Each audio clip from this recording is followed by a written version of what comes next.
De l'art déco à l'art de vivre, il n'y a qu'un pas qu'on franchit à travers cette table pour aller vers vous, Marie-Aude, chroniqueuse art de vivre. Et vous nous parlez aussi aujourd'hui de déco. Absolument, j'ai envie de vous partager, de vous mettre la passion, un peu beaucoup selon vos envies, des Hauts-de-France dans votre intérieur pour parler d'art de vivre chez soi.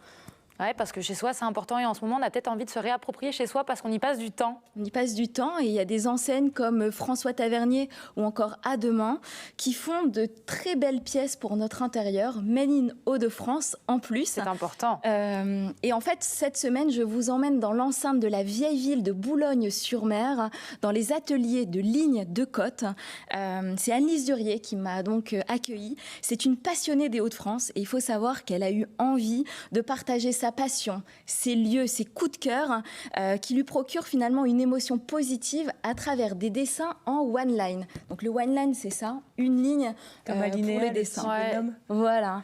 Et en fait, elle le décline donc du crayon à la ligne de fil parce que c'est à travers sa seconde passion que Anne-Lise a décidé de partager sa passion donc à travers la broderie. Donc c'est sur des transats, des coussins ou encore des sacs 100% en lin qui sont brodés. Donc c'est vraiment un savoir-faire qu'elle vient redynamiser. Alors typiquement, vous nous avez ramené un petit quelque chose là, c'est une petite trousse. C'est une petite trousse, tout à fait. Hyper jolie. Alors c'est quoi son histoire à cette dame, Anne-Lise Duriez ?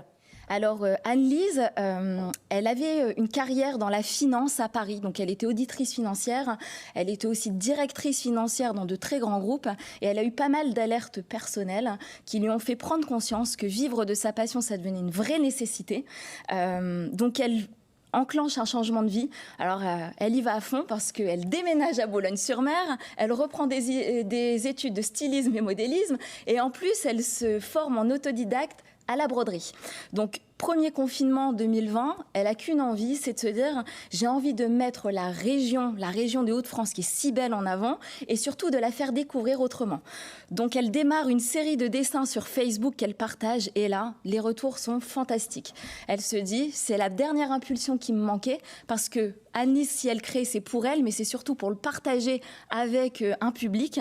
Donc, juillet 2020, ligne de côte née.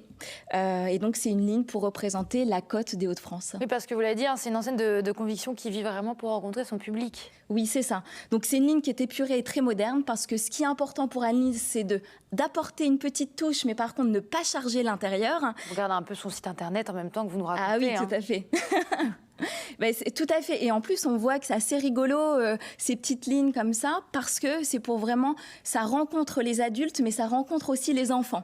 Il y a deux particularités qui m'ont particulièrement touchée quand j'ai échangé avec Anne-Lise.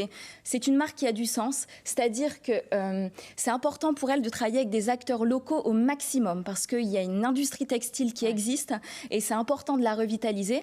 Donc, avec ses créations, elle partage des petites cartes comme ceci, où elle note par exemple, d'où viennent ces matières. Par exemple, là, il y a 0 carbone pour confectionner certains produits. Ou alors, c'est une confection 100% Hauts-de-France, transformation française, par exemple. Et deuxième chose, dans le choix des détails sur ces créations, eh bien, ce ne sont pas forcément des grands monuments qu'on connaît, mais par contre des bons souvenirs, parce que c'est un peu de son histoire qu'elle a envie de partager. Donc, sur la création qu'elle a fait sur Grand Fort Philippe, on peut voir qu'il y a des petits optimistes, parce que pour elle, c'est un souvenir avec ses enfants qu'elle a eu envie de mettre en avant. Alors justement, vous nous avez ramené, on a vu un peu la trousse, mais il y a d'autres choses alors. C'est ça. Donc en fait, là, ce sont des dessins qu'elle peut partager, comme ceci, ou encore donc la trousse. Pourquoi je l'ai amenée ? Parce que elle démarre une campagne Ulule pour soutenir son projet. Donc ça, c'est une exclusivité, ça ne sort que ce week-end. Donc je vous invite à aller voir son site vu que ça, ce sera du coup en vente et c'est l'occasion de soutenir une créatrice du Nord. En tout cas, c'est très joli ce qu'elle fait.